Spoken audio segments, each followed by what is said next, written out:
जय श्री जगन्नाथ पिला मैंने Suchismita ma'am official YouTube channel को आपण मानक स्वागत। आज आम एमडीसी ओडियार 4 यूनिट जोटा बाकी रही जाता सेटा को पढ़ा साहित्य और आदर्श कौन। जो मैंने बाकी तीन गोटी यूनिट देखी ना से मुझे सजेस्ट करेंगे निहाती मोर प्लेलिस्ट खोलिकी जाकि देखिपारे। आ जो मैंने मोर WhatsApp group Telegram group join होना मु YouTube channel WhatsApp group Telegram group link मु तले ये वीडियो डिस्क्रिप्शन बॉक्स रे प्रोवाइड करदेवी आपण मैंने जाकि देखिने से जॉइन हो। आज स्टार्ट करवा दर्शनर संज्ञा लिखि मूल्यबोधर मूल्यांकन कर। दर्शनर संज्ञा लिखि मूल्यबोधर मूल्यांकन कर। दर्शन कौन आगे जानिबा। दर्शन होची ज्ञानर सेही शाखा जहाटा सृष्टि जीवन वास्तवता आउ मूल्य संबंध रे मौलिक प्रश्न गुड़िकर अनुसंधान करे आउ मनीषर चिंता और कार्य को परिचालित करुवा आदर्श तथा मूल्य गुड़िकर विश्लेषण होउची दर्शनर एक मुख्य अंग। मूल्यबोध होउची दार्शनिक जिज्ञासार केन्द्रबिंदु कारण यह मनुष्य जीवन श्रेय बा लक्ष्य निर्धारण करिबारे सहायता ताहले आमे जानिले दर्शन कौन ना दर्शन होची ज्ञानर से जो शाखाटा जहाटा गोटे सृष्टि जीवन आ वास्तवता तो सहित मूल्य संबंध रे मौलिक प्रश्न गुड़िकर अनुसंधान करिबा आ मनीषर चिंता कार्य को परिचालना करुवा आदर्श तथा मूल्य गुड़िकर विश्लेषण होउची ए दर्शनर एक मुख्य अंग जोटा कि मूल्यबोध होउची दार्शनिक जिज्ञासार केन्द्रबिंदु कहीं ना ए मनुष्य जीवन श्रेय बा लक्ष्य निर्धारण करिबारे यह मुख्य भूमिका ग्रहण करछि साहाय्य करथे। दर्शनर संज्ञा कौन ना दर्शन को विभिन्न दृष्टिकोण संज्ञाबद्ध करा जाइछि जोटा कि शाब्दिक अर्थ अनुसार दर्शनर संज्ञा कौन ना संस्कृत भाषा देखा दर्शन शब्दटी संस्कृत भाषा रे दृश्य शब्द रु आसी जार अर्थ हो देखा यार प्रकृत अर्थ होची वास्तव ज्ञान बा तत्व ज्ञान। तापरे ग्रीक भाषा रे इंग्राजी शब्द फिलोसफी जोटा कि दुईटी ग्रीक शब्दर मिलन सृष्टि होती गोटे फिलोस आ गोटे सोफिया। फिलोस अर्थ होची लव बा अनुराग आ सोफियार अर्थ होची विजडम बा प्रज्ञा। अते जदि आमे देखिबा फिलोसफी बा दर्शनर आक्षरिक अर्थ कौन ना प्रज्ञानुराग बा लव ऑफ विजडम बुझेला। तापर दार्शनिक मतरे यार संज्ञा कौन ना डॉक्टर सर्वपल्ली राधाकृष्णन मत अनुसार दर्शन होची कौन ना वास्तवतार संपर्क रे एक जुक्तियुक्त समस्या। ताले दार्शनिक सर्वपल्ली राधाकृष्णन मत देले कौन ना दर्शन होची वास्तवतार संपर्क रे एक जुक्तियुक्त समस्या। तापर पीटे से भी मत देले कौन ना दर्शन होची ज्ञानर विज्ञान। आसला दर्शनर स्वरूप और कार्य कौन। दर्शनर मुख्यतः मौलिक प्रश्न यथा जीवन कौन जीवनर लक्ष्य कौन आत्मा किए इत्यादि उत्तर अन्वेषण करिबारे सहायक करिଥାଏ। दर्शनर मुख्य विभाग गुड़ी कहला कौन आम तलू गले जानिबा। ताले दर्शनर स्वरूप आम कौन जाने मौलिक प्रश्नटा आसीबो जीवन कौन जीवनर लक्ष्य कौन आत्मा किए परमात्मा किए ए जो प्रश्न गुड़िकर उत्तर अन्वेषण करिबारे दर्शन ही मुख्य भूमिका ग्रहण करता जोटा कि तत्वमीमांसा वास्तवता एवं जगतर मूल तत्व विषय अध्ययन करिबा। तापर आसला ज्ञान मीमांसा जोटा कि ज्ञानर प्रकृत उत्स ज्ञानर प्रकृति उत्स और सीमा विषय अध्ययन करिबा। तत्वमीमांसा रे जानिले वास्तवता और जगतर मूल तत्व विषय जानिबा। ज्ञान मीमांसा रे जानिले ज्ञानर प्रकृति उत्स और सीमा विषय अध्ययन करबा। तापर आसला मूल्य मीमांसा बा मूल्यबोध तत्व जोटा कि मूल्यर प्रकृति उत्स और मूल्यायन विषय अध्ययन करबा। तापर आसला मूल्यबोध तत्वर संज्ञा और परिसर। मूल्यबोध तत्व कौन ना एटा होची दर्शनर से शाखा जहा कि सबुठारु व्यापक अर्थ रे उत्तमता बा मूल्यर दार्शनिक अध्ययन करिଥାଏ जोटा कि शाब्दिक अर्थ देखिबा यह ग्रीक शब्द जोटा कि आमे फास्ट जानले कौन मूल्यबोधटा होची गोटे सबुठार व्यापक अर्थरे तार उत्तमता आ मूल्यर दार्शनिक अध्ययनटा करे जोटा गुडनेस ऑफ वैल्यू को आम देखिले बुझिला। आ जो शब्दटा गोटे ग्रीक शब्द एक्सियो जार अर्थ होची योग्य बा मूल्य आउ लोगस अर्थ अर्थ अध्ययन आसीछि ताले ए दुईटा एक्सियोस आ होची लोगस दुईटी शब्द माने ग्रीक शब्द रु आसीछि। यार परिचय होची कोन ना मूल्यबोध तत्व मुख्यतः दुईटी प्रमुख क्षेत्र को अंतर्भुक्त करे गोटे होची नीतिशास्त्र और होची सौंदर्य शास्त्र। नीतिशास्त्र कोन ना नैतिक कार्य एवं सामाजिक आचरण रे सठिक मूल्य उपरे ध्यान दिए। तापर आसिला सौंदर्य शास्त्र कौन ना जोटा कि सौंदर्य बा ब्यूटीर मूल्य संपर्क रे विषय रे आलोचना करता है। तापर आसिला जिज्ञासा मूल्यबोध तत्व यही मौलिक प्रश्नर उत्तर खोजे केउ कथा गुड़िक अन्य अपेक्षा अधिक मूल्यवान आ काहींकी एटा जानिया जोटा कि मूल्यबोधर मूल्यांकन जानिबा। मूल्यबोधर मूल्यांकन होची एक जटिल दार्शनिक प्रक्रिया जहाँकि निम्नलिखित दिग गुड़िक विश्लेषण करे कोटा गोटे हूँ मूल्यर प्रकार भेद। आभ्यंतरीण मूल्य कौन ना जो मूल्य गुड़िक अन्य कौन उद्देश्य नुहे बरं से निजस्व महत्व गुरुत्वपूर्ण होता है ताकू आभ्यंतरीण मूल्य कहुए जोटा कि उदाहरण देती सत्य न्याय ज्ञान। तापर आसला बाह्य बा उपकरण मूल्य कौन ना जो मूल्य गुड़िक अन्य कौन भल वस्तु बा परिमाण को हासिल करिबार माध्यम भाव उपयोगी हुए ताहा बाह्य मूल्य अटे। उदाहरण होची कौन ना अर्थ उपकरण आउ जोटा कि उपकरण अर्थ जार मूल्य तार उपयोगिता उपरे निर्भर करता है। तापर आसिला आदर्शवादी दृष्टिकोण रे मूल्यांकन। आदर्शवादी दार्शनिक माने आध्यात्मिक मूल्यबोध को सर्वाधिक गुरुत्व देते सेमानक मतरे सत्य शिव और सुंदर एक आध्यात्मिक मूल्य अटे। ए मूल्य गुड़िक शाश्वत दैविक स्थायी अपरिवर्तनीय और सर्वव्यापी अटे।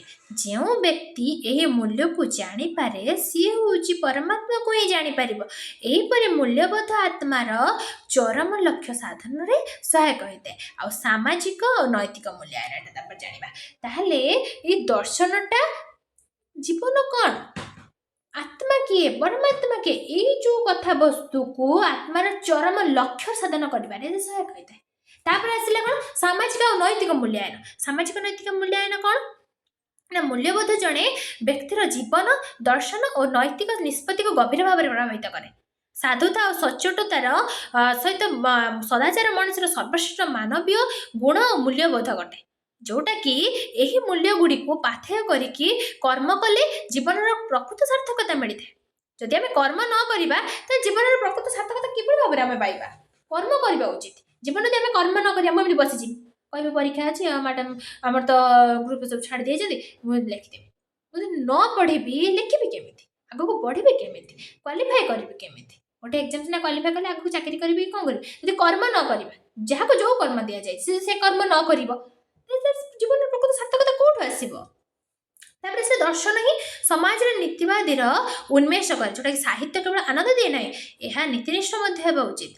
जदि साहित्य नीति विवर्जित हुए तेज समाज मंगल हो पार ना अतएव नैतिक मूल्य गुड़िक समाज कल्याण ही महत्वपूर्ण। नैतिक मूल्य गुड़िक समाज कल्याण हूँ महत्वपूर्ण। जदि देखा जाए साहित्यटा केवल आनंद दिएनि गोटे नीतिनिष्ठ होगा उचित। जदि साहित्य नीति विवर्जित हो समाज मंगल हो पार बुझे। तापर जी मूल्यबहुलता मूल्यबोधर अध्ययन स्वीकार करे जे विभिन्न व्यक्ति एवं संस्कृति विविध मूल्यबोध धारण करिथांती एही बहुलता को सम्मान देवा एवं विभिन्न दृष्टिकोण ग्रहण करने मूल्यांकन एक गुरुत्वपूर्ण दिग बुझे। तापर आसो सिद्धांत। सिद्धांत कौन ना दर्शन केवल एक बौद्धिक अनुसंधान नुह यह हूँ एक जीवन शैली जोटा कि दर्शनर मूल्यबोध तत्व एक्सपीरियंस माध्यम आमे केवल वास्तवता कौन ताहा जानी न था बर श्रेय बा उत्तम जीवन कौन ताहा मध्य निर्धारण करू। तेणु दर्शन माध्यम मूल्यबोधर मूल्यांकन मानव समाज को सत्य शिव एवं सुंदर भली शाश्वत आदर्श आड़ को आगे नबारे सहायता है। दर्शन मुख्य मूल्यबोधटा दर्शन माध्यम आम कौन कर मूल्यबोधर मूल्यांकन करने सहित मानव समाज को सत्य शिव और सुंदर भली शाश्वत आदर्श आड़ को आम आड़े नहीं था बुझिपारे। तापर जी नेक्स्ट क्वेश्चन जोटा कि आदर्शवादर मौलिक नीति संपर्क आलोचना कर। आदर्शवादर मौलिक नीति संपर्क आलोचना कर जोटा कि व्यवस्था नियम निम्न दि जाए दर्शन संज्ञा और मूल्यबोधर मूल्यांकन। आम प्रथम जाने दर्शन संज्ञा कौन आम अनेक गुड़ी समालोचक दार्शनिक मत देले जोटा दर्शन हूँ जीवन और जगतर सर्वोच्च सत्य को अन्वेषण करने प्रज्ञादीप्त मानसिक अभियान साहित्य और दर्शन परस्पर सहित एपरी भाव में जड़ित जो जे से गोटे मुद्रा दुई पार्श्व परी जोटा कि मनीष जो दिन मातृगर्भ जन्म लाभ कला से दिन ठार ही तार दर्शन सृष्टि है।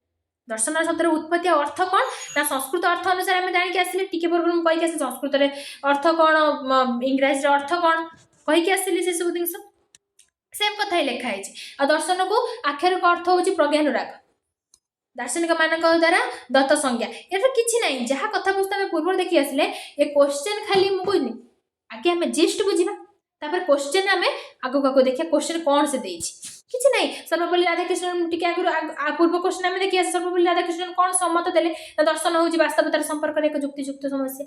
आरिस्टोटल कथा आम जानते आरिस्टोटल कौन कहले दर्शन हूँ एक विज्ञान जोटा कि अति प्राकृतिक मौलिक उपादान वास्तव प्रकृति को आविष्कार करुच्ची।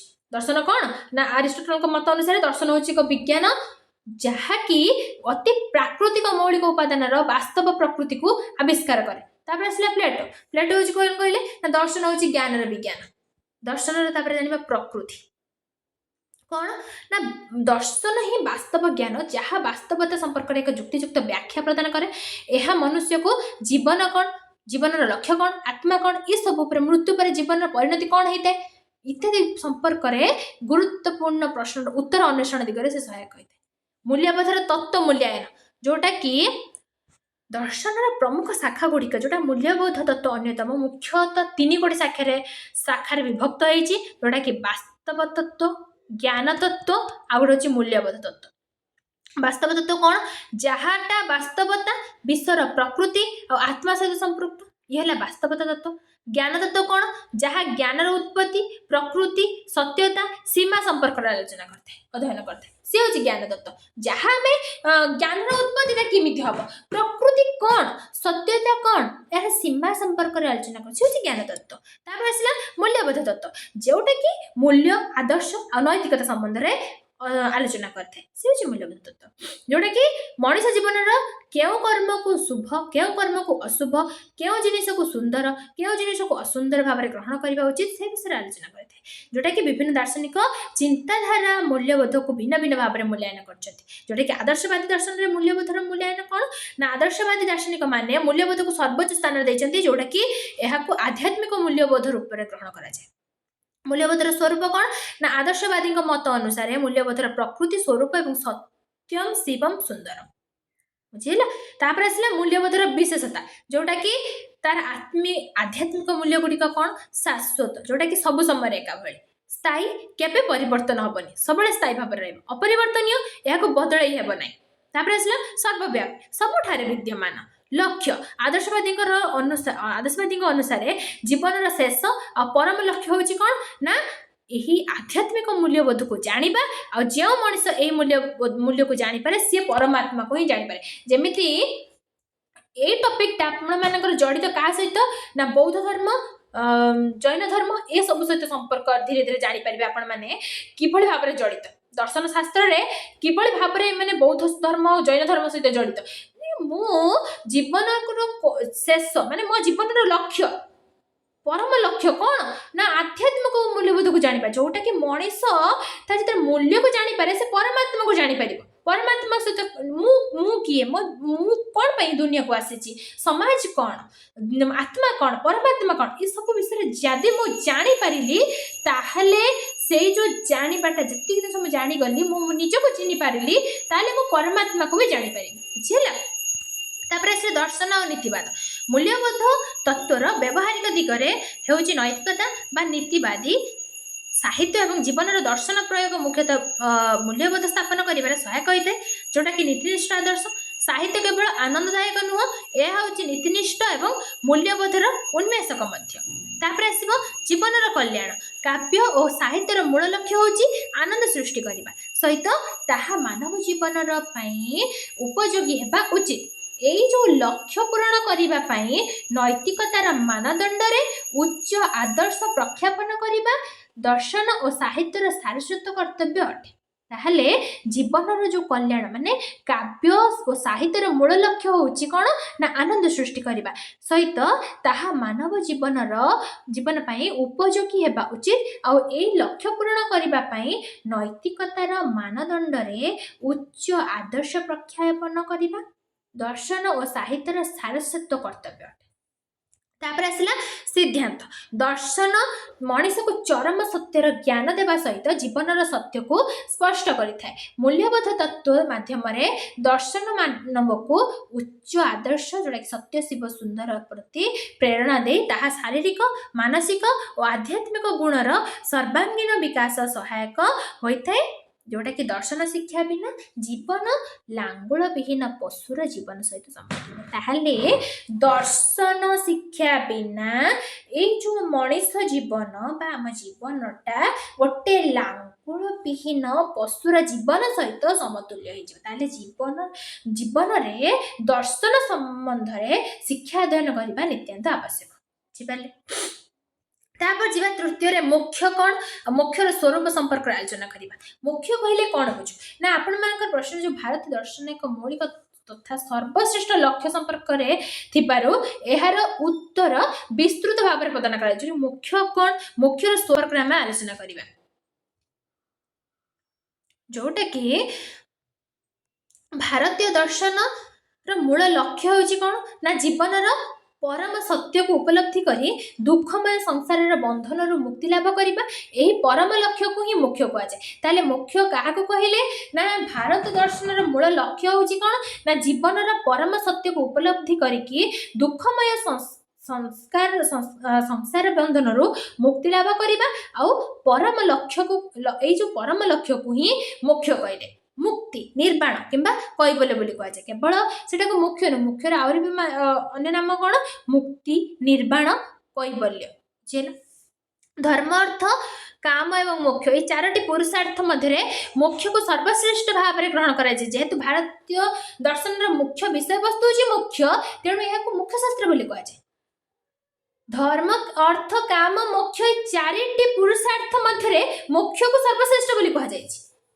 जेहेतु भारत दर्शन रे मुख्य विषय वस्तु हूँ मुख्य तेणु मुख्य शास्त्र बोली मुख्य शास्त्र बोली कह जाए। मुख्यर स्वरूप कौन ना मुख्यर स्वरूप को नहीं भारतीय दार्शनिक मान मत पार्थक्य देखा जाए जोटा कि सर्वे सर्वोच्च नैतिक आदर्श रूपे समस्ते ग्रहण कर साधारणतः मुख्य को निम्नलिखित रूपे बुझा जाए जोटा कि मुख्यर साधारणतः संज्ञा कौन ना जन्म मरण चक्र मुक्ति हवा। मुख्य हूँ संसार दुखदायक जन्म मृत्यु चक्र और संसार चिरदिन मुक्ति हवा। तापरे दुख कष्ट अव्यवहित यह कौन से नूतन स्तर बा अवस्थार प्राप्ति नुहे बरं जागतिक दुख कष्ट एवं समस्त कामनारू अव्यवहित मुख्य आत्मा को मायारू उद्धार करी ताहा स्वरूप देखा। ताहले ये जो मुख्य शास्त्र अर्थ कौन स्वरूपटा कौन ना जन्म मरण चक्र मुक्ति हवा तो सहित दुख कष्ट अव्यवहित हो धरा पृथ्वी पृष्ठ ये जंजालमय जीवन रू कौन करवा ना आम मुख्य पाई बुझेगा। जो मायारू ये लोभ मोह मायारू आम निजको दूरे देवा ताहले मोक्ष प्राप्त हो पार। मुख्यर स्वरूप कौन अच्छी ना दार्शनिक मान अनुसार केते गुड़े दार्शनिक मत देइछंती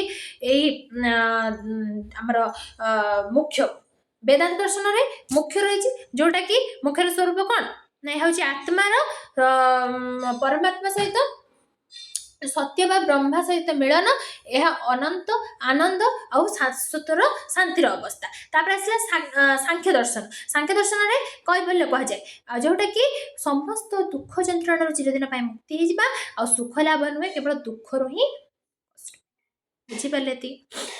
एमती विभिन्न गुड़े दार्शनिक ये देखिए है କିଛି ନାହିଁ, ଏଇଟା ବହୁତ ଇଜି ଚାପ୍ଟରଟେ ବୁଝିଗଲେ। ମୁଁ ମୋକ୍ଷ ବିଷୟରେ ଏଇ ଯେଉଁ ଜଞ୍ଜାଳମୟ ଜୀବନ ବିଷୟରେ ମୁଁ ଜୈନ ଧର୍ମ ବୁଦ୍ଧ ଧର୍ମରେ ଭଲ ଭାବରେ ବୁଝେଇଛି, ବୁଝିହେଲା। ଏଇଟା ଖାଲି ଆଉ ଅଧିକା କିଛିଟା କହିଯାଉଛି ହିଣ୍ଟସ୍ ହେଲା, ଏଇଟାକୁ ଆପଣମାନେ ନିହାତି ପଢ଼ିଦେବେ। ଏହା ହେଉଛି କର୍ମର ସମ୍ପୂର୍ଣ୍ଣ ନିରୋଧ ବା କ୍ଷୟ ଏବଂ ଶରୀରର ତଥା ଜଡ଼ରୁ ଜଗତରୁ ମୁକ୍ତି ପାଇବା। ସାଂଖ୍ୟ ଦାର୍ଶନିକ ମାନେ ମୋକ୍ଷର ଦୁଇଟି ଅବସ୍ଥା ଉପରେ ବିଶ୍ୱାସ କରନ୍ତି, ଯୋଉଟାକି ଜୀବନୋକ୍ତି ଆଉ ହେଉଛି ବିଦେଶ ମୁକ୍ତି। ଜୀବନୋକ୍ତି କ'ଣ ନା ବ୍ୟକ୍ତି ଶରୀର ଧାରଣ କରିଥିବା ବେଳେ ମୁକ୍ତି ଲାଭ କରିବା, ଆଉ ବିଦେହ ମୁକ୍ତି କ'ଣ ମୃତ୍ୟୁ ପରେ ମୁକ୍ତି ଲାଭ କରିବା। ଏଇଟା ବଞ୍ଚିଥିବା ଅବସ୍ଥାରେ, ମଣିଷ ଶରୀରରେ ବଞ୍ଚିଥିବା ଅବସ୍ଥାରେ ଜୀବନ ଧାରଣ ବେଳେ ସେ ମୁକ୍ତି ଲାଭ କରିବ, ଆଉ ବିଦେହ ମୁକ୍ତି କ'ଣ ନା ମୃତ୍ୟୁ ପରେ ମୁକ୍ତି ଲାଭ କରିବ। ତାପରେ ଆସିଲା ମୋକ୍ଷ ମାର୍ଗ। ମୋକ୍ଷ ହେଉଛି ଜ୍ଞାନର ଅଭାବ ଆଉ ଭ୍ରାନ୍ତ ଧାରଣାର ମୁକ୍ତି। ଏହି ମୁକ୍ତି ଲାଭ କରିବା ପାଇଁ ଭାରତୀୟ ଦର୍ଶନରେ ମୁଖ୍ୟତଃ 3ଟି ମାର୍ଗ ବା ଯୋଗର କଥା କୁହାଯାଇଛି, ଯୋଉଟାକି ଯୋଗତ୍ରୟ ମଧ୍ୟ କୁହାଯାଏ। ମୋକ୍ଷ ମାର୍ଗ ପାଇଁ ସିଦ୍ଧ ଜ୍ଞାନ, ସିଦ୍ଧ କର୍ମ ଏବଂ ଈଶ୍ୱରଙ୍କ ନିକଟରେ ସମ୍ପୂର୍ଣ୍ଣ ସମର୍ପଣ ଆବଶ୍ୟକ। এই যদি মোক্ষ আমি পাইবা পাই হেলে মোক্ষ মার্গটা কোণ হইতায় না সিদ্ধ জ্ঞান মানে परफेक्ट नॉलेज আমি পাইবা, সিদ্ধ কর্ম परफेक्ट एक्शन, ଆଉ ଈଶ୍ୱରଙ୍କ ନିକଟରେ ସମ୍ପୂର୍ଣ୍ଣ ସମର୍ପଣ, ସମ୍ପୂର୍ଣ୍ଣ ଭାବରେ ପୂର୍ଣ୍ଣ ମାତ୍ରାରେ ଆମେ ସମର୍ପଣ ହେଇଯିବା। ଇଏ ହେଉଛି ମୋକ୍ଷ ପ୍ରାପ୍ତି। ମୋକ୍ଷ ମାର୍ଗ ଯୋଉଟାକି ଯୋଗତ୍ରୟ। ଜ୍ଞାନ ମାର୍ଗଟା କ'ଣ? ଏହା ଜ୍ଞାନ ମାର୍ଗ ଯୋଉଟାକି ମୁଖ୍ୟତଃ ବେଦାନ୍ତ ଆଉ ସାଂଖ୍ୟ ପରି ଦର୍ଶନର ଆଧାର। ଏହି ମାର୍ଗରେ ବ୍ୟକ୍ତି ଆତ୍ମଜ୍ଞାନକୁ ଉପଲବ୍ଧି କରିବାକୁ ଚେଷ୍ଟା କରେ, ଯାହାଦ୍ୱାରା କି ଅଜ୍ଞାନତାର ଦୂର ହୋଇଥାଏ। ସାଂଖ୍ୟ ଦର୍ଶନରେ ବିବେକ ଆଉ ଜ୍ଞାନ ମାଧ୍ୟମରେ ମୋକ୍ଷ ମିଳିଥାଏ। ଏଥିରେ ଜୀବ ନିଜକୁ ଜଡ଼ ଜଗତ ଠାରୁ ଭିନ୍ନ ବୋଲି ହୃଦୟଙ୍ଗମ କରିଥାଏ। ତାପରେ ଆସିଲା କର୍ମ ମାର୍ଗ। କର୍ମ ମାର୍ଗ କ'ଣ? ଏହି ମାର୍ଗରେ ମୋକ୍ଷ ପ୍ରାପ୍ତି ପାଇଁ ଧର୍ମ ଅନୁଯାୟୀ କର୍ତ୍ତବ୍ୟ ସମ୍ପାଦନ ତଥା ବିଧିବଦ୍ଧ ଭାବରେ କର୍ମ କରିବା ଉପରେ ଗୁରୁତ୍ୱ ଦିଆଯାଇଛି। ଏଥିରେ ଫଳାଫଳ ଆଶା ନ ରଖିକି କର୍ମ କରିବାକୁ ଗୁରୁତ୍ୱ ଦିଆଯାଇଥାଏ, ଯୋଉଟାକି ନିଷ୍କାମ କର୍ମ, ଯୋଉଟାକି ଆମର ବୈଦିକ କର୍ମଚାରୀ, ଯୋଉଟାକି ଆମ ନିତ୍ୟ କର୍ମ ରହିଲା ନିୟମିତ ପାଳନରୁ ମୁକ୍ତିର ପ୍ରଥମ ପଥ ଭାବରେ ବିବେଚନା କରାଯାଏ। ଭକ୍ତି ମାର୍ଗ। ଭକ୍ତି ମାର୍ଗ କ'ଣ? ଏହି ମାର୍ଗରେ ଜୀବନର ପରମ ଲକ୍ଷ୍ୟ ହାସଲ କରିବା ପାଇଁ ଭଗବାନଙ୍କ ପ୍ରତି ପ୍ରେମ, ସେବା, ସମ୍ପୂର୍ଣ୍ଣ ସମର୍ପଣ ଭାବନାକୁ ଶ୍ରେଷ୍ଠ ମାର୍ଗ ଭାବରେ ଗ୍ରହଣ କରାଯାଇଛି। ବୈଷ୍ଣବ ତଥା ଶୈବ ଭଳି ଭକ୍ତିମୂଳକ ସମ୍ପ୍ରଦାୟ ଗୁଡ଼ିକରେ ଈଶ୍ୱରଙ୍କ ପ୍ରତି ନିଷ୍କପଟ ଶ୍ରଦ୍ଧା ଆଉ ସମର୍ପଣକୁ ମୁଖ୍ୟର ସରଳ ଓ ନିଶ୍ଚିତ ଉପାୟ ଭାବରେ ଗ୍ରହଣ କରାଯାଇଛି। ଅନ୍ୟ ଦର୍ଶନରେ ମୁଖ୍ୟ ମାର୍ଗ କ'ଣ ନା ଜୈନ ଧର୍ମର ମୁଖ୍ୟ ମାର୍ଗ ମୁଁ ଯୋଉଟା କହିଥିଲି ତ୍ରିରତ୍ନ ରହିଥିଲା ଆମର କ'ଣ? ଜୈନ ମାନଙ୍କର ମୁଖ୍ୟ ମାର୍ଗକୁ ତ୍ରିରତ୍ନ କୁହାଯାଏ, ଯାହାକି ଆତ୍ମାର ଶୁଦ୍ଧତା ଆଉ କର୍ମରୁ ମୁକ୍ତି ପାଇଁ ଲକ୍ଷ୍ୟ ରଖେ। ତ୍ରିରତ୍ନ ହେଲା କ'ଣ ନା ସମ୍ୟକ ଦର୍ଶନ, ସମ୍ୟକ ଜ୍ଞାନ, ସମ୍ୟକ ଚରିତ୍ର। ଏହା ବ୍ୟତୀତ ତପସ୍ୟା ଏବଂ ଅହିଂସା ପାଳନ ମାଧ୍ୟମରେ ମଧ୍ୟ କର୍ମକ୍ଷୟ କରାଯାଏ। ତାପରେ ଆଉ ଇଏ ଗଲା ଜୈନ ଧର୍ମ। ବୌଦ୍ଧ ଧର୍ମରେ ବି କହିଛି ମୁଖ୍ୟ ମାର୍ଗ ପାଇଁ ଯୋଉ ଅଷ୍ଟାଙ୍ଗିକ ମାର୍ଗ କହିଥିଲି, କ'ଣ ସେଟା?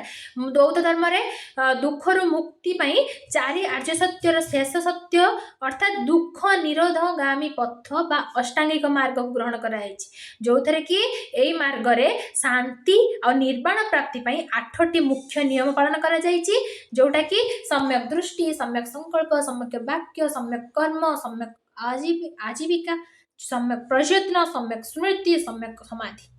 এই ମାର୍ଗ ଯୋଉ ଅଷ୍ଟାଙ୍ଗିକ ମାର୍ଗରେ ମଧ୍ୟ ମାର୍ଗ ଭାବରେ ପରିଚିତ ହୋଇଥାଏ, ମୁଖ୍ୟ ପ୍ରାପ୍ତି ହେଇଯିବ। ତାପରେ ଉପସଂହାର କ'ଣ ନା ସାରାଂଶରେ ଯଦି ଆମେ କହିବା ମୁଖ୍ୟ ମାର୍ଗ କ'ଣ ବା ମୁଖ୍ୟ ପ୍ରାପ୍ତି କ'ଣ? ମୁଖ୍ୟ ହେଉଛି ସଂସାରର ବନ୍ଧନରୁ ଆତ୍ମାର ଚିରନ୍ତନ ମୁକ୍ତି ଏବଂ ପରମାନନ୍ଦ ବା ସତ୍ତା ପ୍ରାପ୍ତି। ମୋକ୍ଷ ମାର୍ଗ ଏହି ଲକ୍ଷ୍ୟ ପୂରଣ ପାଇଁ 3ଟି ମୁଖ୍ୟ ସାଧନ, ଯୋଉଟାକି ଜ୍ଞାନ, କର୍ମ ଆଉ ଭକ୍ତି ମାଧ୍ୟମରେ ଜୀବନକୁ ଶୁଦ୍ଧ, ନୀତିମୟ ଏବଂ ଆଧ୍ୟାତ୍ମିକ କରିବାର ପଥ ଦର୍ଶାଇଥାଏ। ବୁଝିପାରିଲେ? এই ଯୋଉ ମୋକ୍ଷ ପ୍ରାପ୍ତିଟା ହେଉଛି ଏଇ ସଂସାର ବନ୍ଧନରୁ ଆତ୍ମା ଚିରନ୍ତନ ମୁକ୍ତି ହେଇକି ପରମାନନ୍ଦ ବା ସତ୍ତା ପ୍ରାପ୍ତି ହେଇଯିବ। ବୁଝିଲା? ଏଇ ଜଞ୍ଜାଳମୟ ଜୀବନରେ ନିଜକୁ ମୁଖ୍ୟ ପ୍ରାପ୍ତି ପାଇଁ 3 ମାର୍ଗ ଆମେ ସାଧନ କରିବା ଉଚିତ। ମୁଖ୍ୟ ସାଧନା କ'ଣ? ଗୋଟେ ଜ୍ଞାନ, କର୍ମ ଆଉ ଭକ୍ତି। ବୁଝିହେଲା? ଯଦି ମୋ ଭିଡ଼ିଓଟି ଆପଣମାନଙ୍କୁ ଭଲ ଲାଗିଥାଏ ତାହେଲେ ଲାଇକ୍ କରିବେ, ସେୟାର କରିବେ, ସବସ୍କ୍ରାଇବ୍ କରିବେ, ଯେତେ ପାରିବେ ଅନ୍ୟକୁ निज सांगମାନଙ୍କୁ ସେୟାର କରି ଚାଲିବେ ଆଉ କमेंट ମାଧ୍ୟମରେ ଜଣାଇବେ ଭିଡ଼ିଓଟି କେମିତି ଲାଗୁଛି। ରହିଲି, ଜୟ ଶ୍ରୀ ଜଗନ୍ନାଥ।